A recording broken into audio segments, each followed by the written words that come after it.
tidur dulu sekejap. Pagi rehat sekejap, nap sekejap, dan kemudian yang paling penting bangun pukul 10 pagi zuhur. Tahun ini pukul 12.21. Kalau boleh pukul 10 tu dah bangun, 10.30 dah bangun, pergi beratur toilet kalau nak mandinya, kalau nak basuh bajunya, kalau nak apa dan sebagainya. Selesai perkara tersebut kalau boleh. Pukul 11.30 sudah berada di ruang solat utama di dalam kawasan khemah kita. Dia akan satu kompon khemah 2,500 orang jemaah dan akan ada ruang solat utama lah mereka akan letakkan. Jadi tuan-tuan perlu pilih lokasi mana yang kita nak solat berjemaah ramai-ramai nanti. Jadi lokasi ni bagi saya tuan-tuan kena pilih, kena pandai, kena cari lokasi yang sangat sesuai. Kalau kata tuan-tuan memang nak duduk dalam khemah, nak duduk tepi aircon, pilihlah tepi aircon. Kalau kita memang tak selesa angin kuat tu, kita duduklah di tepi khemah ataupun di luar pintu khemah bawah pokok dan sebagainya. Cari lokasi yang sesuai. Kenapa yang sesuai? Sebab kita akan solat zuhur secara berjemaah, zuhur 4 rakaat, asar 4 rakaat, dan yang paling penting kita nak dengar khutbah Arafah pada hari Arafah dan sebelum azan zuhur. Zuhur 12.21, khutbah akan bermula biasanya 20 minit sebelum azan zuhur. Jadi masa ni tuan-tuan, puan-puan dan adik-adik kita pilih tempat yang sesuai, duduk bersama kawan-kawan yang muslimin, kawan-kawan yang muslimat untuk dengar khutbah. Jadi lokasi itulah yang paling penting lah untuk kita duduk selesa. Habis solat zuhur berjemaah, habis solat asar berjemaah, kita dibenarkan untuk solat sunat ba'diyah zuhur. Kan selepas asar boleh sembahyang kan biasa kan, haram waktu asar kita solat, tapi disebabkan kita jamak takdim tamam, tuan-tuan boleh solat sunat ba'diyah zuhur selepas asar. Jadi solatlah sunat ba'diyah zuhur selepas asar tadi. Selepas habis rakaat kita akan zikir ramai-ramai. Dan masa zikir ramai-ramai ini biasanya waktu kitanya dah pukul 1 lah. Zuhur 12.21, khutbah kedua habis 12.30. Habis tu kita akan solat zuhur 4 rakaat, solat asar 4 rakaat, mungkin 12.50 atau pukul 1 lah. Habis zuhur sebagainya, kita mula zikir ramai-ramai. Kalau pukul 1 petang kita akan bermula zikir ramai-ramai. La ilaha illallah afdalul zikri yaumi Arafah, la ilaha illallah wahdahu la syarika lah, lahul mulku wa lahul hamdu yuhyi wa yumiitu wa huwa ala kulli syai'in qadir. Kena baca 1000 kali. Jadi masa nak zikir ramai-ramai 1000 kali inilah situasi yang sangat mencabar.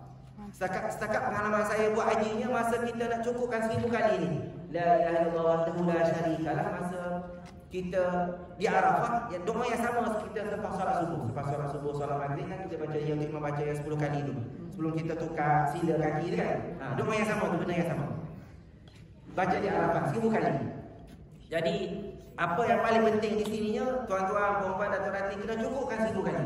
Kenapa 1000 kali? Sebab ulama buat macam tu dan Nabi SAW sebut ini adalah zikir terbaik pada hari Arafah. Cuma problem kita ni masa nak zikir ramai-ramai ni tuan-tuan, saya dah selalu sebut, kita akan mengantuk. Tak tahulah saya, pengalaman saya 17 kali buat haji, mengantuk. Tak tahu apa, mengantuk selalu sini. Maksudnya mungkin syaitan tu syaitan tidur. Dia datang, baba solat apa kan. Kita fire mengantuk, memang tidur.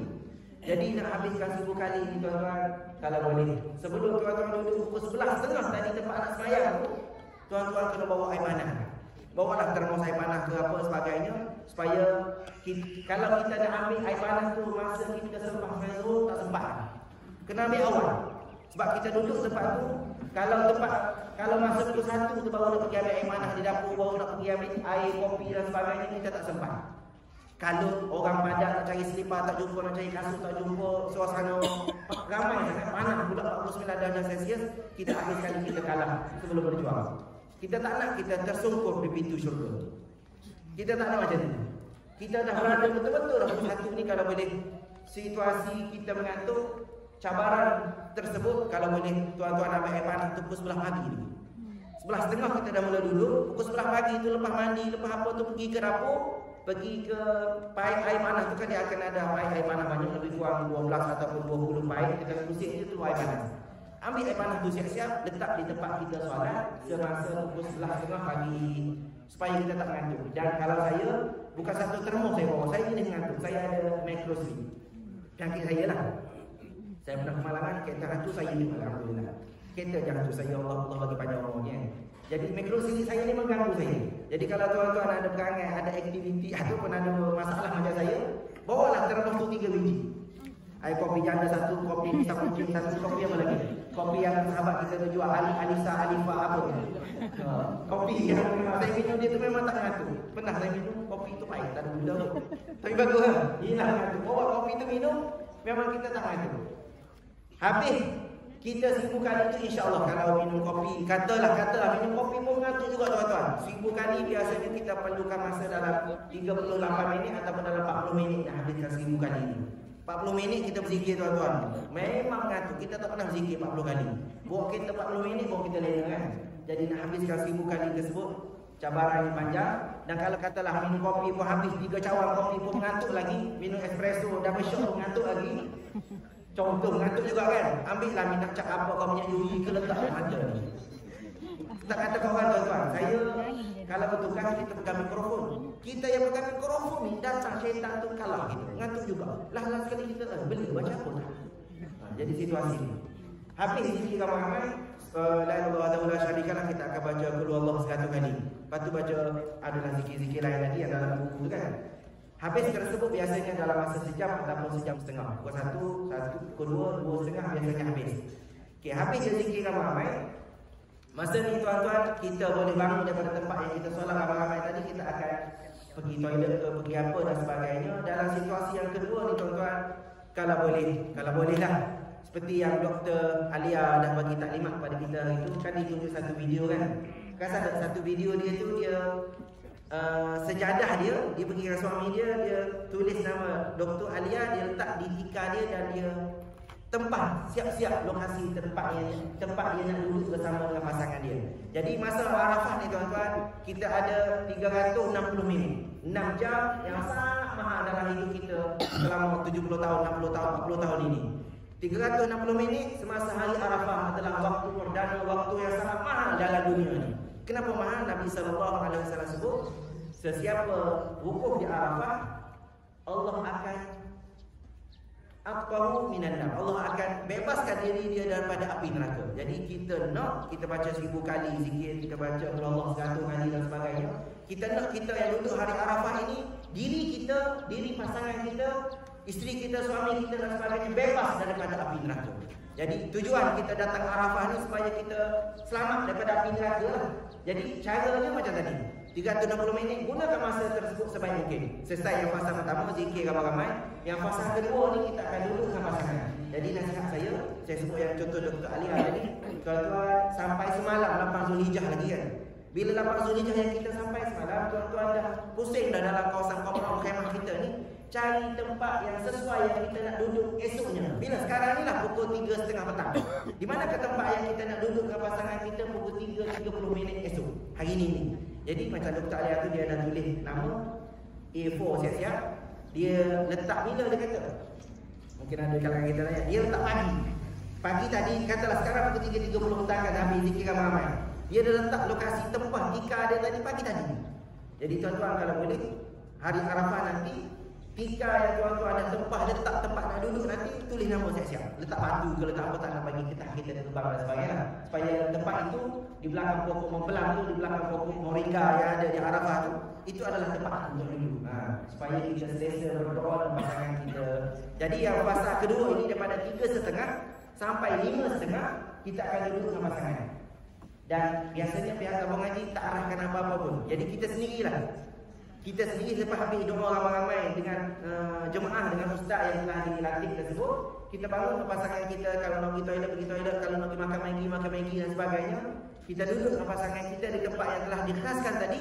Dan masa ni lah kita buka segala kertas hajat-hajat kita yang kita dah tulis, ada 21 line tersebut. Ada sahabat kita siapa tadi Haji apa yang baru balik umrah kan? Jadi kertas ni, masa ni lah kita nak baca ni. Masa first tadi kita tak sempat baca sebab kita zikir ramai-ramai. Masa kedua ini, period kedua ini daripada pukul 3.30 petang tuan-tuan, duduklah dengan pasangan masing-masing di lokasi yang kita sahaja, berdua sahaja dengan suami kita, dengan isteri kita, dengan pasangan kita, dan berdoalah kepada Allah Subhanahu Wa Taala. Nabi SAW masa Nabi buat haji, kalau ikut dalam Sahih Bukhari, Nabi selepas khutbah di Masjid Namirah di Arafah, Nabi duduk di atas unta di kaki bukit Jabal Rahmah. Kalau tuan-tuan dah sampai masuk Quran ni kan ada satu batu yang dia tak buang batu kan. Di situlah tempat Nabi berdoa dulu. Dan Nabi berdoa daripada selesai khutbah Arafah tu, di masjid di kawasan Jabal Rahmah tu sampai maghrib. Nabi berdoa, Nabi angkat tangan berdoa. Yalah, Nabi mungkin hajat-hajat dia tu dia dah sebut dalam ni kan. Kan adalah satu hadis Nabi sallallahu alaihi wasallam tu kan pernah baca hadis tu. Anas bin Malik kan mak dia tu bagi Anas bin Malik Nabi umur 63 buat haji, Anas baru lebih kurang sekolah menengah umur 13 14. Masa haji kan dia buat haji 140,000 orang. 140,000 orang.